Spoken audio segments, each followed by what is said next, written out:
Meus irmãos, a gente tem estudado o livro de Lucas, né? E o Senhor nos separou hoje uma sessão, que é o capítulo 9. Capítulo 9 de Lucas, ele vai mandar os seus apóstolos para a sua primeira missão. E como que o Senhor faz isso? Como que ele manda os apóstolos para a missão? Como que ele capacita para a missão? O que se deve fazer na missão?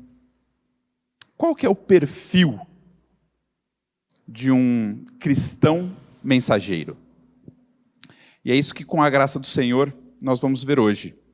Então, a gente tem acompanhado a vida de Jesus e tudo que ele tem feito, os milagres que ele tem feito, as pessoas que ele tem confrontado. E dessa vez, ele fala assim: não vou mais sozinho. Tem alguns que eu vou enviar. Primeiro ele envia 12, depois ele envia 70. Então, se vocês estiverem com a Bíblia, quem tiver com a Bíblia pode abrir em Lucas 9, do 1 ao 9. Quem não tiver pode acompanhar com a gente também no telão. Eu vou ler tudo na versão NAA. Eu acabei esquecendo de falar para a Gabi lá em cima, está na ARA. Se você puder mudar para NAA, por favor, com exceção de um texto que está dizendo ali NVI, mas aí depois você corrige. Beleza, obrigado. Vamos ler? Tendo Jesus convocado os 12, deu-lhes poder e autoridade sobre todos os demônios para curar doenças. Também os enviou para pregar o reino de Deus e a curar os enfermos. E disse-lhes: não levem nada para o caminho, nem bordão, nem sacola, nem pão, nem dinheiro. Vocês também não devem ter 2 túnicas. Na casa em que vocês entrarem, fiquem ali até saírem daquele lugar. E onde quer que não recebam vocês, ao saírem daquela cidade, sacudam o pó dos pés em testemunho contra eles. Então, saindo, percorriam todas as aldeias anunciando o evangelho e fazendo curas por toda parte. Ora, o tetrarca Herodes soube de tudo o que se passava e ficou perplexo, porque alguns diziam: João ressuscitou dentre os mortos. Outros diziam: Elias apareceu. E ainda outros diziam: um dos antigos profetas ressuscitou. Herodes, porém, disse: Eu mandei decapitar João. Quem então é este a respeito do qual tem ouvido tais coisas? E esforçava-se para vê-lo. Vamos orar? Pai, essa é a tua palavra que a gente acabou de ler, e é ela que tem poder para mudar a vida do pecador, Pai. Essa é a história que o teu filho viveu aqui nessa terra. Então, que o teu Espírito abra o entendimento dos nossos corações, para que a gente possa entender essa história, para que a gente possa conhecer um pouco mais de Jesus, em cada parágrafo, em cada palavra daqui, meu Pai. E que isso tudo redunde na glória do teu nome, na edificação da tua igreja e na salvação de pecadores, meu Pai. É no nome de Jesus que eu oro. Amém. Essa passagem, ela trata do início de uma transição. O ministério de Jesus na Galileia, tudo o que a gente viu até agora tem sido, principalmente na Galileia, ele está chegando ao fim. Jesus vai deixar. E ele, até então, tem ministrado sozinho. Ele tem enfrentado os fariseus sozinho, feito milagres sozinhos, sinais. Ele tem pregado sozinho. Seus discípulos estão ali acompanhando, mas até agora não tomaram ação em nada. Os discípulos, os apóstolos, também estão prestes a passar por uma transição. Não é só o ministério de Jesus que vai sair da Galileia, mas os apóstolos, eles vão sair de ouvintes, de aprendizes, e vão para a parte prática, vão virar estagiários. E no versículo 1, a gente lê que Jesus convocou os 12 e deu a eles poder e autoridade sobre todos os demônios e para curar doenças. A palavra fala que Jesus deu autoridade, não foi só que ele deu poder. A gente fala, tudo bem, os apóstolos não teriam poder para expelir demônio, curar, fazer milagres, mas eles também não teriam autoridade. Quem deu a eles foi Jesus, e é por isso que a palavra chama eles de apóstolos. Apóstolo é aquele que é enviado no nome do seu Senhor. Apóstolo é um mensageiro. O que um apóstolo fala sob o seu apostolado, ele está falando no nome daquele que o enviou, sob a sua autoridade. É isso que Jesus fez aqui. Ele deu aos apóstolos autoridade e poder. E quem foi o primeiro apóstolo? Foi o próprio Jesus. Vamos ler João 12, de 48 até o versículo 50. João 12, do 48 ao 50.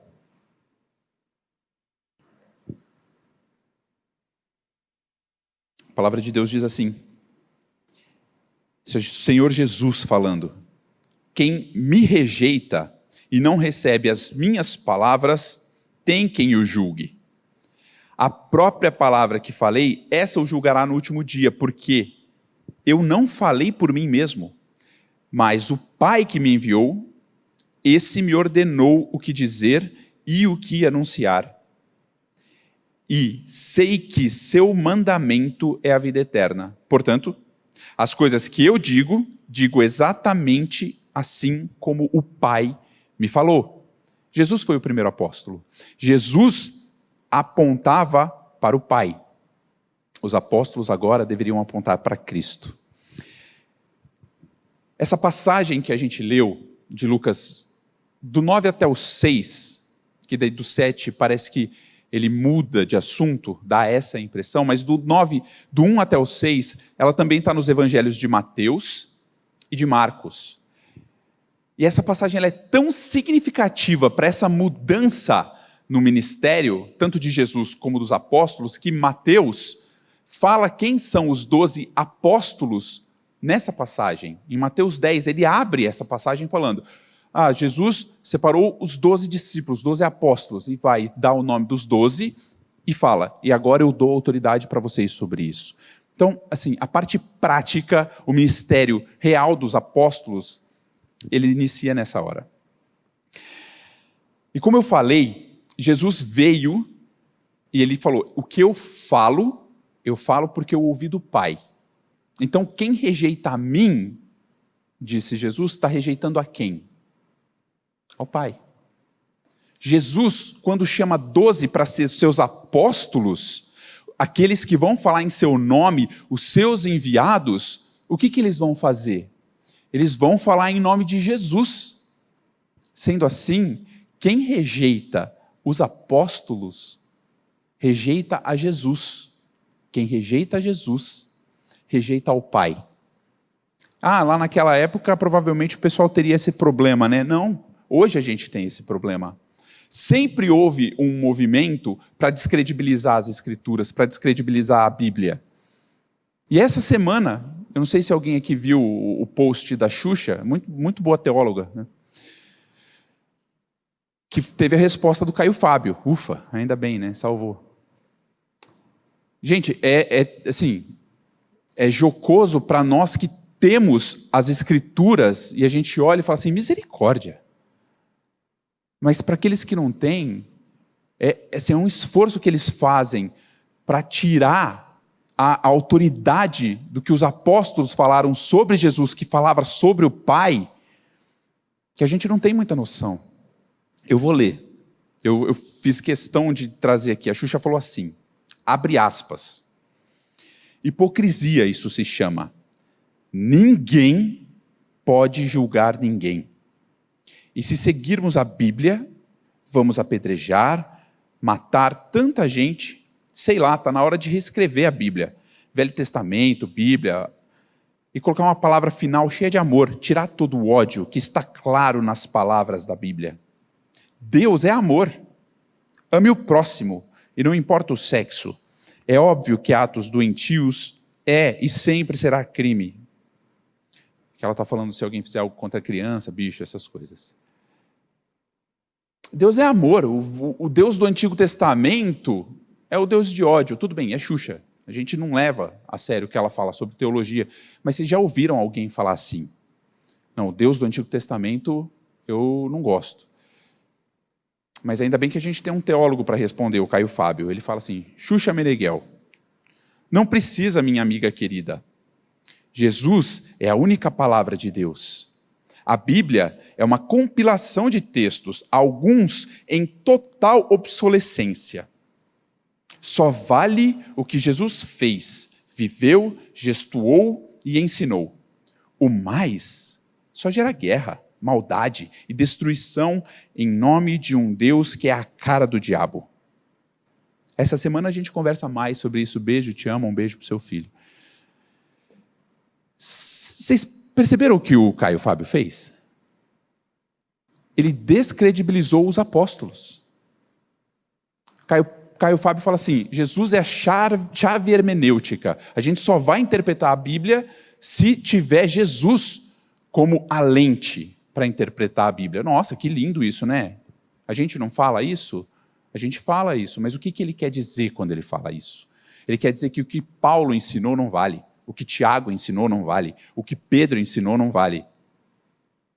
Só tem um problema com essa fala do Caio Fábio.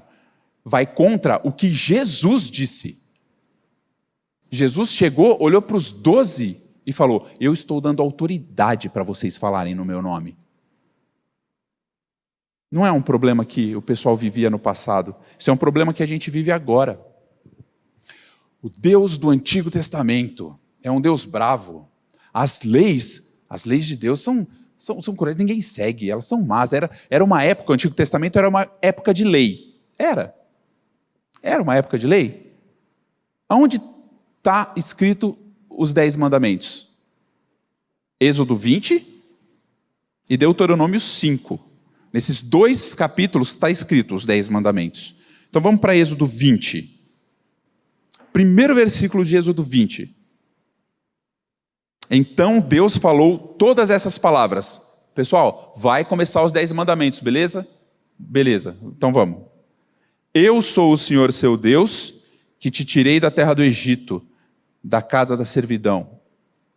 Não tem outros deuses diante de mim. Os 10 mandamentos começam com Deus falando que ele agiu com graça. O que ele exigiu do povo hebreu para tirar eles de lá? Nada. O que o Egito representa? Representa o mundo, a nossa vida, a nossa escravidão ao pecado. Deus tira o povo de lá. Não pede nada para eles. E fala assim: eu sou teu Deus, te tirei, já fiz isso, é graça. E agora eu vou dar um pouquinho do meu caráter e mostrar para vocês quem eu sou, para que vocês vivam, e vivam em abundância, sem se matar, porque vocês são meu povo. Isso vai fazer bem para vocês. É isso que são os 10 mandamentos. Mas eu acho mais legal a passagem de Deuteronômio. Deuteronômio 5, versículo de 5 a 7, é a mesma coisa. Naquela ocasião, aí Moisés estava falando o que aconteceu. Ele estava narrando, ele fala assim: naquela ocasião, eu me coloquei entre o Senhor e vocês para lhes anunciar a palavra do Senhor, porque vocês ficaram com medo do fogo e não subiram ao monte. E o Senhor disse, abre aspas, eu sou o Senhor seu Deus, que te tirei da terra do Egito, da casa da servidão. Não tem outros deuses diante de mim. É igualzinho. Aonde fala dos 10 mandamentos, começa com graça. E vamos para o versículo 22. Que o versículo 22 vai falar assim: são essas as palavras que o Senhor falou a toda a congregação de vocês, junto ao monte. Ele falou no meio do fogo e da nuvem e da escuridão, com voz forte, e nada acrescentou. E olha o que ele fala assim: escreveu essas palavras em 2 tábuas de pedra e as deu para mim. Vocês já tinham parado para pensar que eu sou o Senhor teu Deus, que te tirou da casa do Egito, da casa da servidão? Está escrito em tábua, nos 10 mandamentos. Jesus falou do mesmo Deus, e é esse Deus que os apóstolos iam tratar. Quem rejeita os apóstolos, no final das contas, rejeita Jesus. e rejeita a Deus. E a autoridade. Jesus, quando ele dá autoridade para os apóstolos, para fazer todo esse tipo de milagre, é para que aponte para o quê? Por que Jesus dá autoridade e poder aos apóstolos? Por que essa autoridade foi dada? Não, porque Jesus queria que eles crescessem e as pessoas olhassem para os apóstolos. Não. E os apóstolos sabiam disso. Atos 4, de 7 a 10, mostra. João e Pedro estavam entrando na sinagoga, eles viram um paralítico. Aí o paralítico pede esmola e eles falam aquela famosa frase: ouro e prata eu não tenho, mas o que eu tenho eu te dou. Em nome de Jesus, levanta e anda. Isso deu um rebuliço lá na sinagoga. Os chefes se reuniram, chamaram eles de lado e falaram: não, peraí, o que está acontecendo? A gente precisa interrogar esses dois. Como que eles curaram um paralítico? E colocando os apóstolos diante deles, perguntaram: com que poder ou em nome de quem vocês fizeram isso? Com que poder e com que autoridade? Foi essa a pergunta que eles fizeram.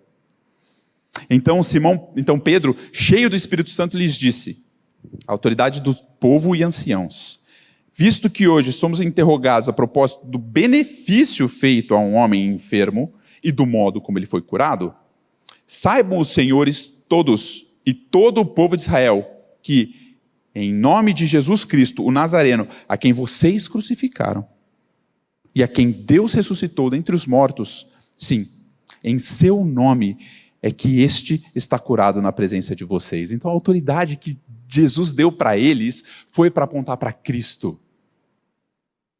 A gente gosta de um milagre, gosta de olhar um milagre. Que legal, sobrenatural. Mas a gente vai ver no estudo que é só para apontar para Cristo.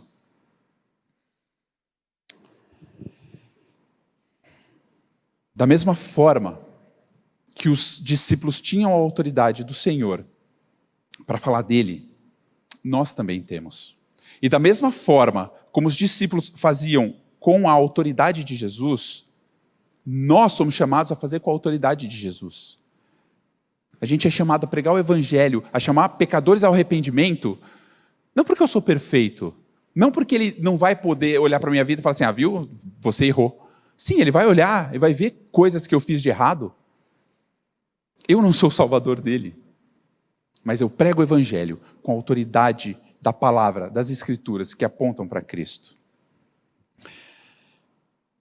E essa autoridade, esse poder foi para quê? Eu estou falando de pregar o evangelho, mas quando a gente lê o versículo 1, fala assim que deu autoridade sobre todos para curar doença.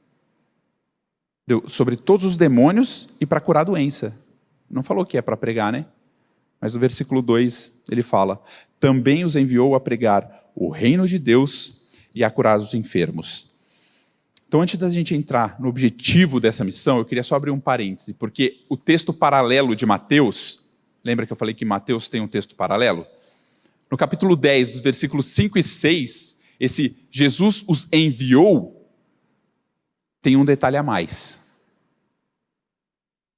Que a palavra diz assim: Jesus enviou os 12, dando-lhes as seguintes instruções: não tomem o caminho que leva aos gentios, nem entrem na cidade dos samaritanos, mas de preferência procurem as ovelhas perdidas da casa de Israel. Jesus falou: não vai pregar para os gentios. Por quê? Jesus excluiu os gentios? Jesus fez isso para que se cumprisse as Escrituras. E o que ele falou é firme: esse não tome o caminho dos gentios, esse caminho que leva aos gentios. A ideia aqui é de estradas que levavam a cidades pagãs na Palestina. Então ele fala assim: você não entra naquela estrada, porque aquela estrada, o final vai dar naquela cidade, aquela cidade é de gentil, e não é para vocês irem para lá. Mas Jesus tinha um objetivo com isso: cumprir as Escrituras. Romanos 1:16 A palavra diz assim, Paulo fala que ele não se envergonha do evangelho, porque é o poder de Deus para a salvação de todo aquele que crê. Primeiro do judeu e também do grego, do gentio.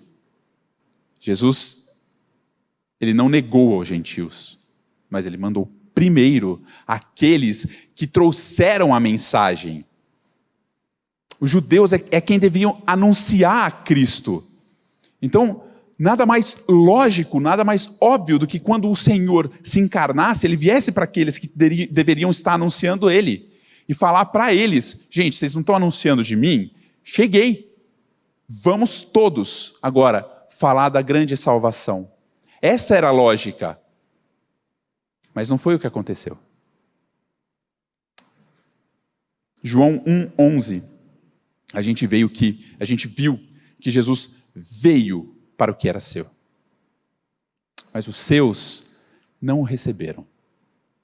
E ele abre, mas a todos quantos o receberam, deu-lhes o poder de serem feitos filhos de Deus. Judeus receberam a Jesus primeiro, rejeitaram a Jesus primeiro. E a salvação está aí disposta a todo aquele que crê. E tem uma parte curiosa também. Ele está mandando os apóstolos na sua primeira missão. Eles ainda não foram. E eles não é... Gente, não é que eles fizeram um curso de teologia, de oratória, aprenderam o que é homilética, como se faz exegese do texto bíblico e foram. Eles eram iletrados. Eles eram pescadores. Jesus dá autoridade a eles e manda eles para o mundo. Falou, vai, se vira. Entre aspas, porque ele deu tudo que eles precisavam. Mas ele faz isso, e de uma certa forma, com um ato de amor, ele manda ele para o povo deles. Vocês já estão com carga suficiente também. Vai primeiro para os judeus. Depois vocês vão apanhar bastante dos gentios, vai chegar a hora. Mas primeiro vai para os judeus. E qual que é o objetivo da missão? Versículo 2 fala, também para pregar o reino de Deus. Toda a autoridade e poder que eles receberam para fazer cura, para expelir demônios, tudo isso era para apontar para o evangelho. Quando as pessoas viam Jesus fazer aquelas maravilhas, isso dava autoridade a Jesus. Nicodemos, em João 3:2, a primeira coisa que Nicodemos fala é: Rabi, eu sei que você é vindo da parte de Deus. Por quê? Por que eu sei que você é vindo da parte de Deus? Porque ninguém pode fazer os sinais que você faz se o Senhor não estiver com ele, se Deus não estiver com ele. Esses sinais, eles testificavam de Jesus.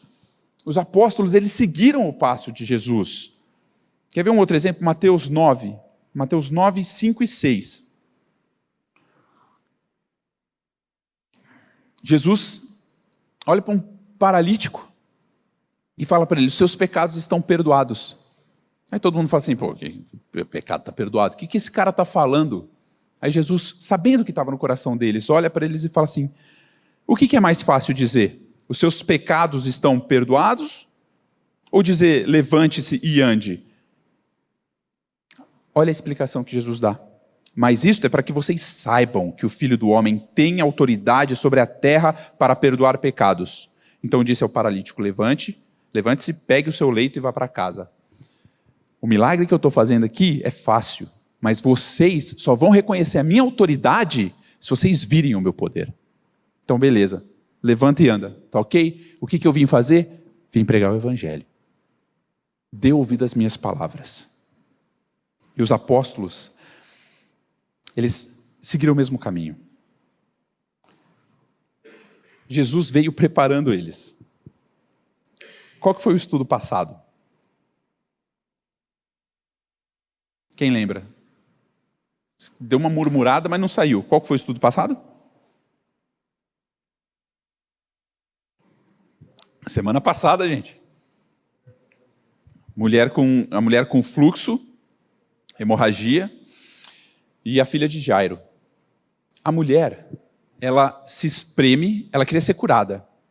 Ela se espreme, passa no meio da multidão, consegue tocar Jesus, sai poder de Jesus, cura ela, já é o suficiente.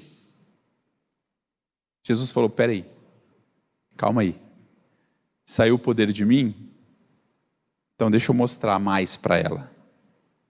Ele traz ela à tona para chegar ao ponto de falar na frente de todo mundo, viu ela curada? Beleza, eu vim para curar, mas eu não vim para curar. Eu vim para salvar. Vai em paz. E o filho de Jairo? A filha, na verdade, de Jairo. O que aconteceu? Morreu. No que ela morreu, Jesus olha para os pais e fala o quê? Não tema. Crê somente. Eu vim para salvar. Ele entra, ressuscita a menina e os pais ficam maravilhados. O objetivo de toda essa autoridade e de todo esse poder é que o reino de Deus seja pregado. E o que é o reino de Deus? O que é o reino de Deus? É o Evangelho. O versículo 6 de Lucas 9, dessa perícope que a gente está lendo, ele fala que os versículos saíram, percorrendo todas as aldeias, fazendo o quê? Anunciando o Evangelho. E fazendo curas por toda parte. A Bíblia interpreta a Bíblia. A gente tem que olhar o contexto. A missão principal deles é essa. E a nossa missão, como cristãos, também deve ser essa. A gente não tem como ajudar alguém verdadeiramente fora do Evangelho. De que adianta o paralítico levantar e ir para o inferno caminhando? De que adianta a mulher ser reintroduzida na sociedade depois de ser curada do fluxo dela e ir junto com todos os amigos dela para o inferno? O que adianta você olhar para uma pessoa que está passando por uma dificuldade e consolar o coração dela para que ela vá tão tranquila e calma, sem culpa em si mesmo, para o inferno?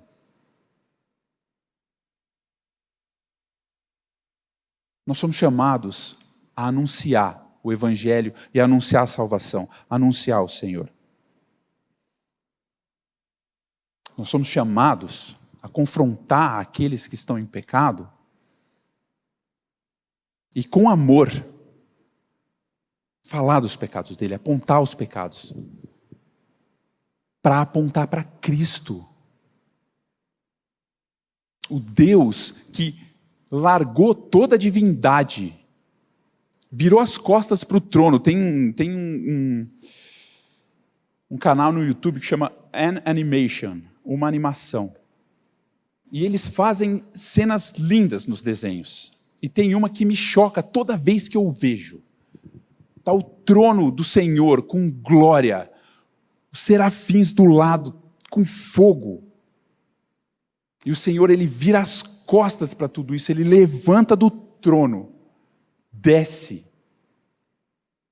e o céu se fecha numa cortina preta, e ele vira as costas para tudo isso, e daí mostra uma sombra apontando para a cruz. Que ele sabe que ele está deixando toda a glória dele, porque eu e você pecamos. Porque eu e você merecemos o inferno, merecemos a ira de Deus.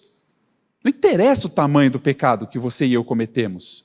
Deus é santo, santo, santo. É o Deus que está sentado entre os serafins, que estão queimando, o Paul Washer fala, por causa da glória de Deus. Eles estão pegando fogo porque eles não conseguem chegar perto de Deus. Esse é o Deus santo que a gente pecou contra. Mas fica tranquilo, se eu der uma esmola para o cara que eu encontrar aqui na esquina, está tudo ok? Não.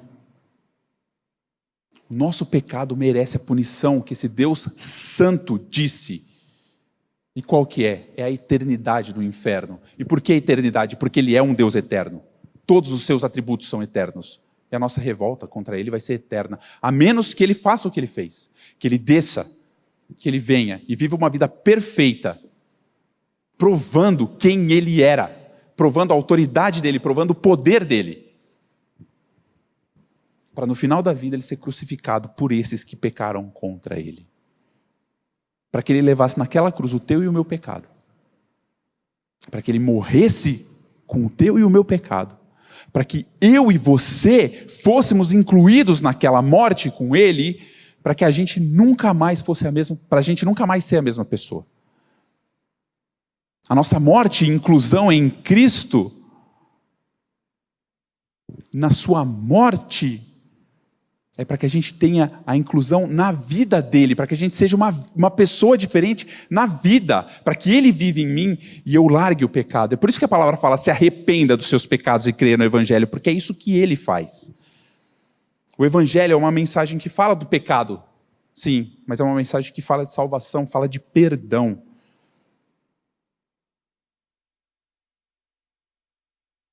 E o Senhor, então, deu autoridade a eles para isso. Os apóstolos, em Lucas 8:1, a gente vê que eles andaram com Jesus. Eles viram o que Jesus fez. E agora eles estavam prontos para sair da teoria e ir para a prática. E o que eles fizeram? O que foi que os apóstolos efetivamente fizeram? Vamos para Mateus 10:8.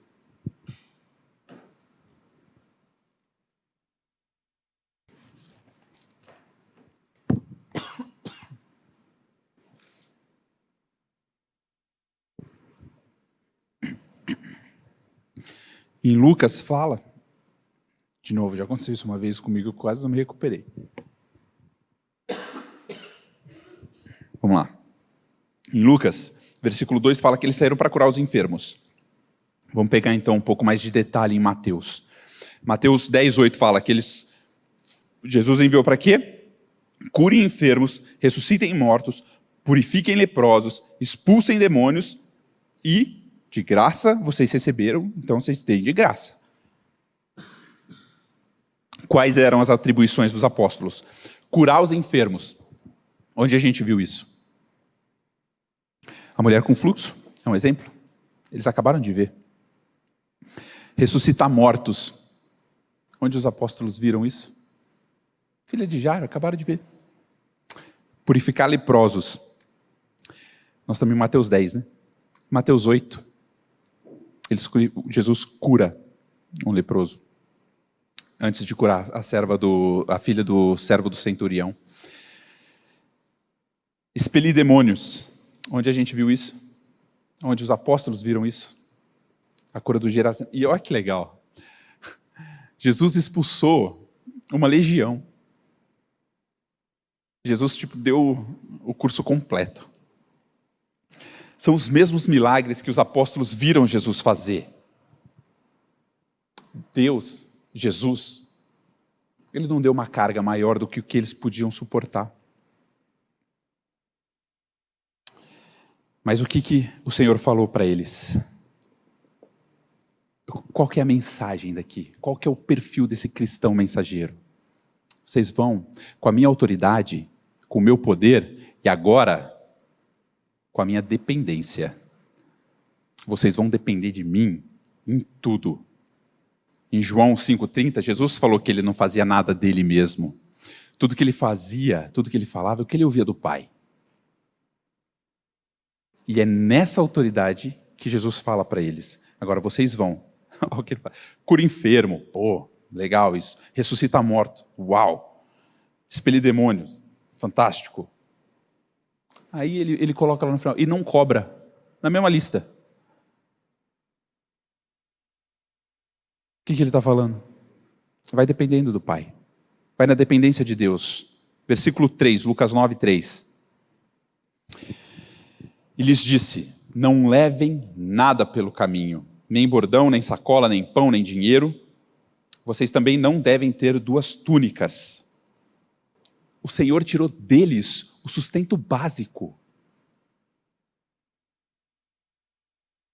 A única coisa que Jesus permitiu foi que eles não saíssem pelados. Acho que isso ia chocar demais o pessoal. Mas foi só isso. Ele falou, não leva nem troca de roupa. É uma dependência plena, sem bordão. O que é o bordão? O bordão é o instrumento que eles usavam para caminhar, ajudar na caminhada, mas para se defender. Se viesse algum animal, alguma fera, eles tinham que espantar com o bordão. Se viesse um ladrão, eles podiam brigar com o ladrão, com o bordão. O bordão era uma arma de defesa. O Senhor falou assim, não precisa. Quer ver? Olha que legal. Essa é a versão da NVI, a que eu falei que era a única que vinha, né? Mas em Salmos 23:4, Salmos 23 todo mundo conhece, né? O Senhor é meu pastor, nada me faltará. Todo mundo conhece não, né? Mas muita gente conhece. O Senhor é meu pastor, nada me faltará. Aí no versículo 4 fala, a tua vara e o teu cajado me consolam, né? Olha como que é na NVI. A tua vara e o teu cajado me protegem. O cajado era usado como arma. E o Senhor falou assim, não, vocês não precisam levar. A passagem paralela, em Marcos 6:8, está escrito assim, ordenou-lhes Jesus que não levassem nada para o caminho, exceto um bordão. Mas a gente acabou de ler que ele falou nenhum bordão, por que aqui está falando exceto um bordão? Haha, contradição na Bíblia, queima tudo. Gente, tem duas possibilidades. A primeira é que Marcos não estava relatando esse mesmo episódio, porque Jesus manda 12, depois ele manda 70. E só Lucas faz essa distinção. Os outros dois evangelistas, dos evangelhos sinóticos, né? João ele tem uma visão diferente do evangelho. Mas esses evangelhos sinóticos, só Lucas faz essa distinção. Então pode ser que Marcos estava falando de uma outra etapa. Eu não creio. Eu acho que Jesus falou para levar um bordão e não levar nenhum extra. Essa é outra visão, que não é para levar nada extra. E no andar aqui, principalmente quando a gente for falar da túnica, eu acho que isso vai ficar mais claro o porquê que eu penso assim. E ele vai e fala assim, sacola. Não é para levar sacola. O que é sacola? O que é essa sacola? Você pegar na ara, vai estar como alforge. Era um saco feito de couro que viajantes levavam para guardar as esmolas que eles recebessem. Jesus está falando, não leva pão, não leva dinheiro, e não leva sacola, não aceita esmola. Mas peraí, como que eu vou sobreviver? O pai vai cuidar. Vai na dependência do pai. E quando ele fala assim, não leva nem pão e nem dinheiro, quanto tempo um viajante ia aguentar ficar sem comer? Quanto tempo ele ia continuar andando? Jesus está falando assim, vocês vão sem nada mesmo, e já nas primeiras horas o Senhor vai cuidar. Eu imagino eu do lado de Jesus, falo, não, mas peraí, calma aí, tá tranquilo, eu confio em Deus, você vai cuidar da gente, beleza, mas no meio do caminho já vai me dar fome. Um lanchinho, nada? Não. Você vai na dependência do Pai. Aí ele fala 2 túnicas, não leva 2 túnicas. Nas passagens paralelas, Mateus 10:10, vai falar assim, né, sacola, aí fala nem 2 túnicas, nem sandálias. Mateus fala, não leva sandálias. Marcos 6:9 fala que Jesus mandou que eles fossem calçados de sandálias e não usassem 2 túnicas. Contradição 2. Agora rasga a Bíblia com certeza, né? Entende por que eu falo que Jesus está alertando do extra? Jesus não mandou eles descalços. Ele não falou assim, e é para vocês irem com penitência daqui até lá, é para o pé de vocês fazer bolha. Não. Ele está falando assim, não leva extra. Vai só com o que você está no corpo. Confia plenamente em mim. Você já teve que viver assim? Com tão pouco? Dependendo do Senhor, assim? Já passou por uma situação dessa? Você não sabe mês que vem se vai ter alguma coisa ou não? É duro, mas que bênção depender do Senhor assim. O Senhor nos leva a essa situação para ensinar para a gente dependência dEle. Onde está a nossa confiança? Em pão, dinheiro, na sandália, na túnica, no bordão, no emprego? Aonde está a minha esperança? A minha dependência está no Senhor. É isso que Ele vai ensinar. É isso que Ele ensinou para os discípulos.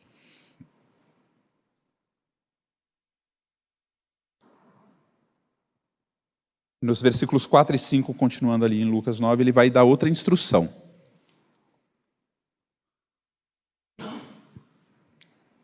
Na casa em que vocês entrarem, fiquem ali até saírem daquele lugar.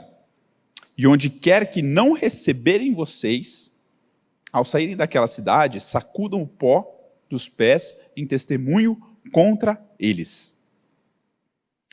Os judeus, eles tinham como motivo de honra receber outros judeus em casa. Ainda mais se fosse um homem de Deus. Eles iam atrás dos homens de Deus para receber em casa. 2 Reis 4, de 8 a 11. A gente vê um episódio que aconteceu com o profeta Eliseu. Certo dia, Eliseu passou por Sunem, onde morava uma mulher rica, que insistiu para que ele ficasse para uma refeição. Assim, todas as vezes que passava por lá, entrava para fazer uma refeição. Aí a mulher vai e disse ao seu marido: vejo que este que passa sempre por aqui é um santo homem de Deus. Então, assim, Eliseu passava, ela insistia: vem comer, vem comer, vem comer, eu quero receber, é motivo de honra para mim receber. Aí de repente ela fala assim: rapaz, esse que está passando aqui, ele é um homem de Deus, ele é um santo de Deus. E a hora que ela fala: vamos fazer um quarto pequeno no terraço da casa e colocar nele uma cama e uma mesa, uma cadeira, uma lamparina. Assim, quando ele vier, a nossa casa poderá ficar ali. Um dia, vindo o profeta para ali, retirou-se para o quarto e se deitou. Então, era um motivo de honra. Eles queriam receber pessoas. E Jesus fala: então vai lá, se você encontrar uma casa, não fica: não gostei do arroz. Fica na casa, eles te receberam. Honre-os. Agora, aqueles que não receberam, sacuda os pés e tira o pó, como sinal de condenação. Por quê? Vocês lembram Moisés, quando encontra a sarça ardente? O que Deus fala para ele? Tire a sandália dos pés, porque o solo que você está pisando é santo. A terra que você está, Êxodo 3:5, é santa. E os judeus, eles tomaram uma tradição de nunca entrar no templo com o pé sujo de uma terra ímpia. Ele sempre se lavava. Você foi para aquela cidade ali? Não, você está louco. Lava os pés, sacode a areia. Você não vai entrar no templo assim. Quando Jesus fala sacode o pé e tira o pó daquela terra, eles chegaram na condenação deles. A passagem paralela, Mateus 10:15, Jesus fala que teria maior rigor para Sodoma e para Gomorra no dia do juízo do que para aquela cidade que não recebeu eles. Sabe por quê? Eles eram os apóstolos de Jesus. Eles estavam levando a mensagem de Jesus. Eles estavam falando do Messias. Um judeu, para negar essa honra, eles necessariamente estavam deliberadamente negando a Jesus. Eles falaram: não, ele não é o meu Messias, eu não quero nada com ele. Porque se fosse um judeu comum, eles receberiam na casa. Para negar, eles estavam negando o Messias. Eles estavam negando a única salvação que eles poderiam ter. Quando a gente vê essa aplicação, a gente fala: nossa, deve ser difícil, né? Os apóstolos vão levar, pregar, e daí sempre tem essa rejeição. A gente sempre se põe no lugar dos que estão pregando, sempre se põe. Mas que o Senhor nos guarde, para que a gente não seja como aqueles que rejeitaram o Messias. Como que nós recebemos essa palavra? A palavra dos apóstolos. Será que a gente entende isso aqui como sério, ou a gente se apoia na misericórdia, na longanimidade, na paciência de Deus, se apoia nela e não leva a sério isso e deixa tudo para amanhã, deixa o arrependimento para amanhã?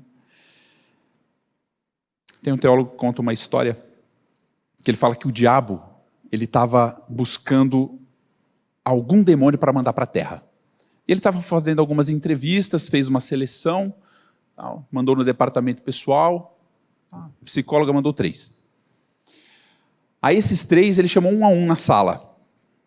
E falou assim para o primeiro, falou, beleza, seu currículo passou, mas eu quero saber qual que é a sua estratégia. Conta para mim, o que você vai fazer quando eu te mandar para a terra? E o primeiro falou assim, eu vou falar que Deus não existe.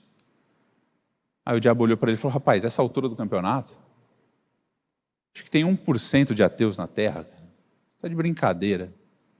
Não, sai da minha sala, não sei nem como que você passou. Ninguém hoje em dia acredita que Deus não existe. Aí entrou o segundo. Qual que é a sua estratégia? Eu já não estou com muita paciência que o primeiro me irritou. Ele falou, não, fica tranquilo.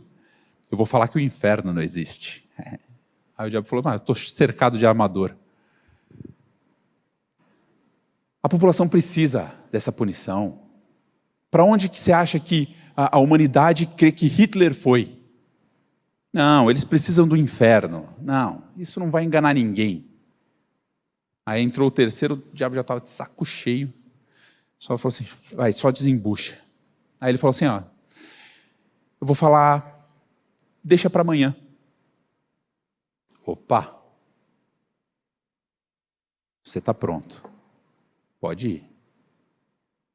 Como que a gente trata as advertências que a palavra nos faz, o chamado para o arrependimento que a palavra nos traz todos os dias?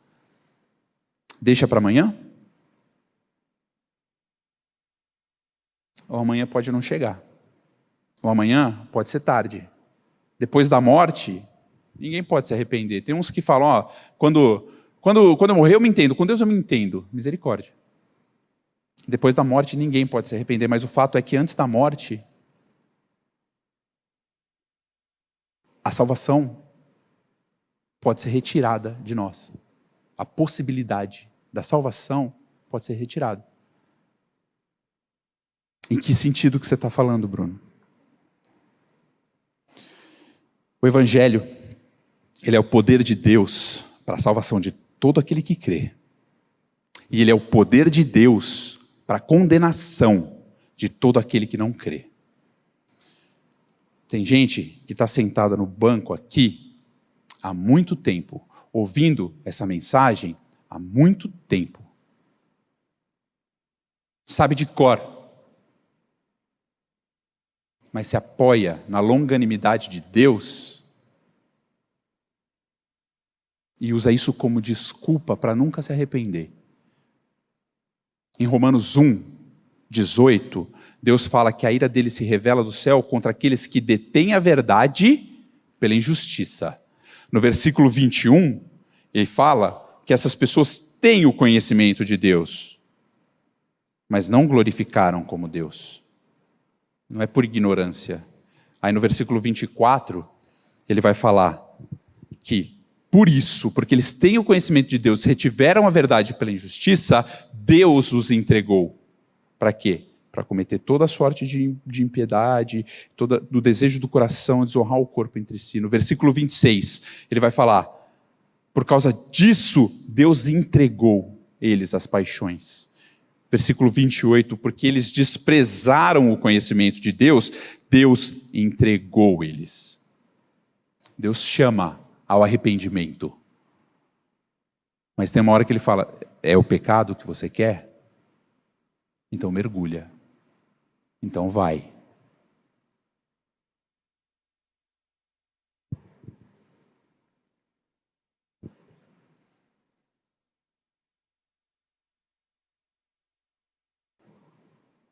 Se essas palavras cortam o teu coração, se essas palavras te constrangem, saiba, Deus é longânimo. Não é tarde demais para você. Se arrependa dos seus pecados, se arrependa dos seus maus caminhos, creia no Evangelho. É essa mensagem que os apóstolos pregaram. Versículo 6. Então, saindo, percorriam todas as aldeias, anunciando o Evangelho e fazendo curas por toda parte. Passagem paralela, Marcos 6:12. Fala assim, saindo eles, pregavam ao povo que se arrependessem. Essa é a mensagem do reino de Deus. O evangelho para o arrependimento dos pecados e salvação de todo aquele que crê. A missão deles teve sucesso? Os discípulos foram. Eles tiveram sucesso? Sim, com certeza. Tanto para aqueles que foram salvos, quanto para aqueles que foram condenados e acumularam ira para si no dia da ira. E o ensino do Senhor é completo, é perfeito, né? Porque o Senhor, na parábola do semeador, já tinha avisado a eles: prega a palavra da maneira correta. Agora, o resultado não depende de vocês. O resultado depende do solo. Alguém que prega a palavra de Deus não tem a capacidade de converter a pessoa que ouve. Só quem faz isso é o Espírito Santo. E essa notícia se espalhou, versículo 7. Mas vamos ler do 7 ao 9, numa toada só. Ora, o tetrarca Herodes soube de tudo que se passava e ficou perplexo, porque alguns diziam: João ressuscitou dentre os mortos. Outros diziam: Elias apareceu. E ainda outros diziam: um dos antigos profetas ressuscitou. Herodes, porém, disse: eu mandei decapitar João. Quem então é esse a respeito do qual eu tenho ouvido tais coisas? E se esforçava para vê-lo. A gente vê Herodes falando assim: mandei decapitar João. Tá, então João não é. Não deve ser. Mas ele matou João. Porque João esfregava na cara dele, dia e noite, o pecado dele. João chamava ele a arrependimento. João estava pregando o evangelho. E Herodes falou: não dá. Sabe o que isso nos mostra? Isso nos mostra o que Jesus tinha dito, que as portas do inferno não prevalecem contra a igreja. Ninguém pode deter a pregação do evangelho. A pregação do evangelho vai continuar até o fim dos tempos. Quem garante isso é Jesus. Quem sustenta isso é o Espírito. E alguns diziam: João ressuscitou dentre os mortos. E outros, Elias apareceu. E ainda outros, um dos antigos profetas. Então, as pessoas estavam conversando e elas viram que alguma coisa estava acontecendo. Está acontecendo milagre demais. Tem coisa demais acontecendo. Ele, primeiro, já estava fazendo sozinho. Agora vem mais esses e estão fazendo também. E eles estão fazendo com a autoridade do primeiro. Tem alguma coisa muito grande acontecendo. João voltou dos mortos, Elias ressuscitou. Cara, a gente está vivendo os tempos que os nossos pais nos contaram, de maravilhas do Senhor. Eles souberam identificar o tempo, mas eles não souberam identificar o tempo. Eles viram as maravilhas, mas eles não viram o seu Salvador. Lucas 19, 41 a 44.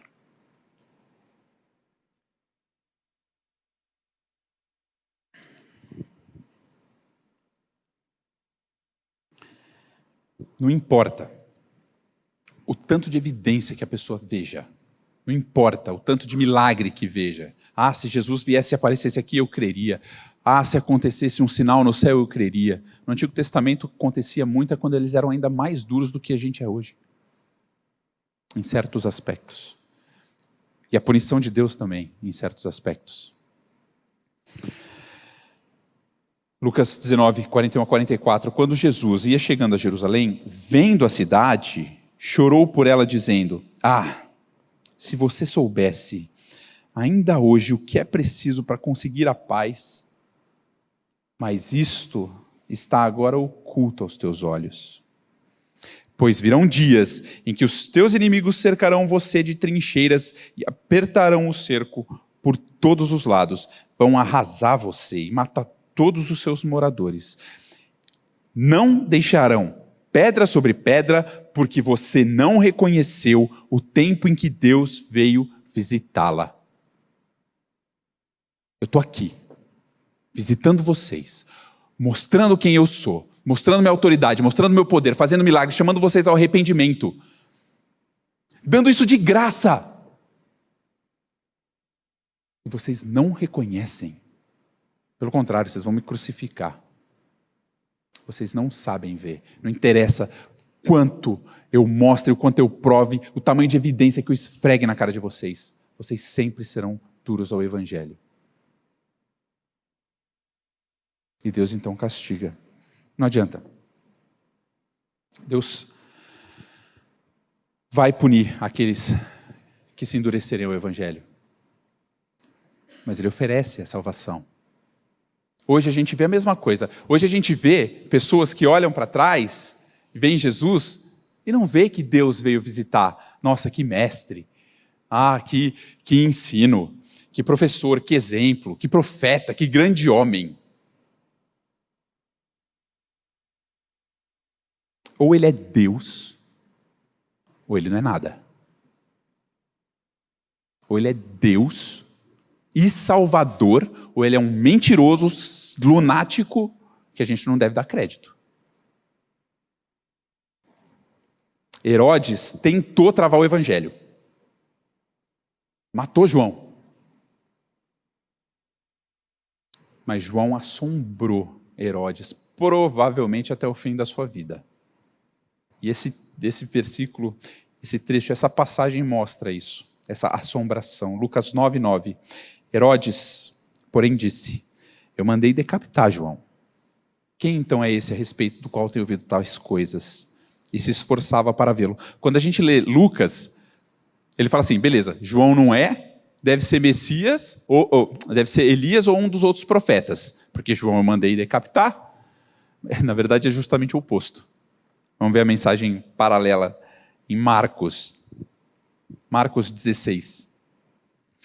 Aliás, Marcos 6, versículo 16.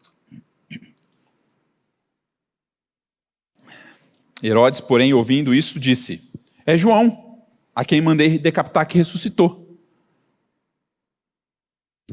Herodes devia estar vendo João atrás de cada arbusto. Ele devia ver um vulto à noite e achar que era João. Herodes tinha medo de matar João, porque sabia que tinha alguma coisa nele que era diferente. Não é só porque o povo considerava ele um profeta. Versículo 20 do capítulo 6 ainda de Marcos, fala que Herodes temia João, porque sabia que era um homem justo e santo, e o mantinha em segurança. E quando o ouvia, ficava perplexo, embora gostasse de escutá-lo. Ele sabia que tinha alguma coisa ali. Só que depois, no versículo 26, a gente vê que depois dele prometer a Herodias qualquer coisa depois da dança que ela fez para ele, Herodias pede a cabeça de João. E Herodes, o rei, ficou muito triste. Mas por causa do juramento e dos que estavam com ele à mesa, não quis negar o pedido à jovem. Herodes não podia voltar atrás na sua palavra. A sua justiça própria perante os outros, o que ia valer a sua palavra? Ele deu a palavra, o que o rei não vai manter? A sua religião também não permitia. E Herodes se segurou, a sua palavra, a sua justiça própria, e cometeu um pecado que jamais deu paz a ele. Herodes tinha certeza que era João, e ele se esforçava para vê-lo, ele queria conferir. Tem certos pecados que assombra a gente, que não deixa a gente em paz. E tem gente aqui que está sendo assombrado por pecado do passado, que é atormentado pela culpa de ter cometido, é atormentado pela culpa de não confessar o pecado, e esse pecado, ele vai assombrar. Sproul, ele conta uma história de uma mulher que abortou, estava no leito de morte com câncer, e ele foi dar a ceia, e ela falou, eu preciso confessar uma coisa. Eu tive a primeira filha, e eu engravidei do segundo, e meu marido não queria que eu tivesse o segundo. E ele insistiu que eu abortasse. E eu abortei. E isso está me consumindo. E eu não sou digna de ser, eu não sou digna de nada, e eu não sei o que fazer, e essa culpa está me consumindo, e eu não sei o que fazer. E o Sproul olhou para ela e falou: o que você precisa é entender o que é o Evangelho. Jesus tomou a sua culpa sobre si. Você não tem mais essa culpa. E ele falou do Evangelho para ela. O aborto é um pecado hediondo. É. Mas ele não é imperdoável. E essa mulher confessou o seu pecado ao Senhor, foi perdoada, tomou a ceia antes de morrer. É uma mulher que foi assombrada pela culpa a vida inteira. Ela falou no leito de morte que ela tinha certeza que o câncer era por causa disso. Era em decorrência do aborto e uma punição de Deus para ela. Para essas pessoas que estão consumidas, o Senhor estende a mão e dá a graça. Por outro lado, tem nessa mesma igreja um grupo de pessoas que vão na frente das clínicas de aborto que são legais nos Estados Unidos e ficam chamando as pessoas ao arrependimento e querendo conversar com as mulheres e impedir que elas façam isso. E 3 mulheres estavam entrando e eles foram e abordaram, e uma delas virou e falou: fica tranquilo, eu sou cristã, nascida de novo, o Senhor vai perdoar o meu pecado.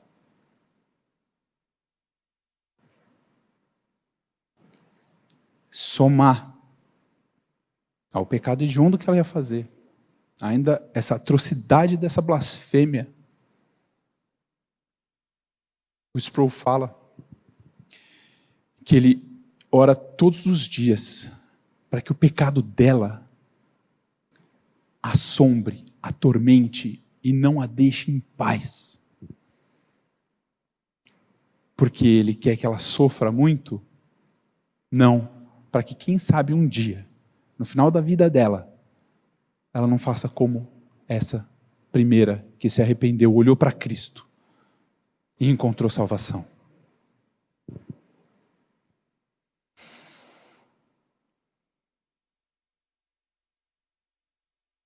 A única coisa que pode curar a culpa é o perdão. Existe a culpa em si, ela é objetiva. Ela não é subjetiva. Não depende do que você sente, do que eu sinto. Se eu mato alguém, eu sou culpado. Não interessa se eu me sinto bem ou mal por isso. Eu sou culpado. Agora, o sentimento da culpa, ele é subjetivo. Tem uma mulher que estava conversando com o Sproul e falou assim: 10 vezes eu pedi perdão já por esse pecado e eu ainda sinto essa culpa. Aí ele olhou para a mulher e falou assim: ajoelha e pede perdão pelo seu pecado. Ela falou: mas eu acabei de falar que eu fiz isso 10 vezes e não funcionou. Ele falou: não por esse pecado, pela tua arrogância.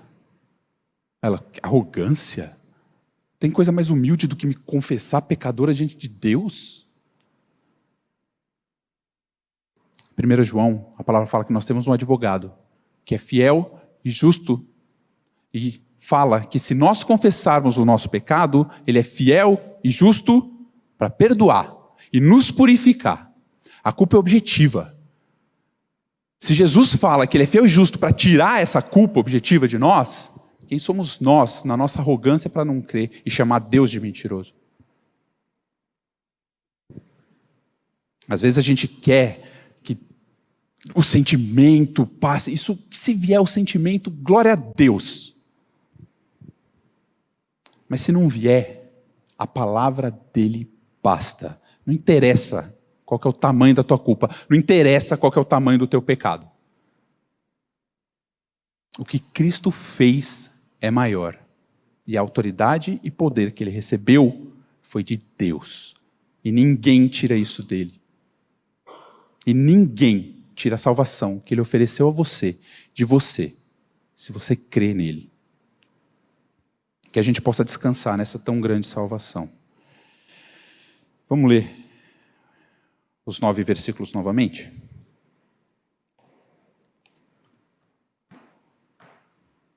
Tendo Jesus convocado os 12, Deus deu-lhes poder e autoridade sobre todos os demônios para curar doenças. Também os enviou a pregar o reino de Deus e a curar os enfermos. E disse-lhes, não levem nada para o caminho, nem bordão, nem sacola, nem pão, nem dinheiro. Vocês também não devem ter 2 túnicas. Na casa em que vocês entrarem, fiquem ali até saírem daquele lugar. E onde quer que não receberem vocês, ao saírem daquela cidade, sacudam o pó dos pés em testemunho contra eles. Então, saindo, percorriam todas as aldeias, anunciando o evangelho e fazendo curas por toda parte. O tetrarca Herodes soube de tudo o que se passava e ficou perplexo, porque alguns diziam, João ressuscitou dentre os mortos. Outros diziam, Elias apareceu. E ainda outros, um dos antigos profetas ressuscitou. Herodes, porém, disse, eu mandei decapitar João. Quem, então, é esse a respeito do qual tem ouvido tais coisas? E esforçava-se para vê-lo. Pai, o teu sangue é poderoso. O sangue do teu filho é poderoso para lavar a nossa culpa, nos purificar de todos os nossos pecados. Pai, que como os apóstolos que Jesus mandou, a gente não dependa de nada além do que o Senhor. Que os nossos olhos estejam firmes, fixos em Ti, dependendo de Ti em cada movimento, Pai. Sendo lembrados pelo Teu Espírito todos os dias que essa autoridade e poder que a Tua palavra tem é o que vai fazer pecadores se arrependerem, é o que vai fazer a nossa vida mudar. Senhor, tenha misericórdia da gente. Nos capacite. Nos capacite. Assim como o Senhor capacitou os 12. Nos revela Teu Filho. Nos tira a culpa, Pai. Nós te louvamos e te agradecemos porque pela Tua palavra, a palavra dos apóstolos, aqueles que o Senhor deu autoridade, a palavra do Teu Filho, aquele que o Senhor deu autoridade, por essa palavra nós sabemos que isso é verdade, independente de como eu me sinta. E eu te louvo por tão grande salvação, em nome de Jesus. Amém.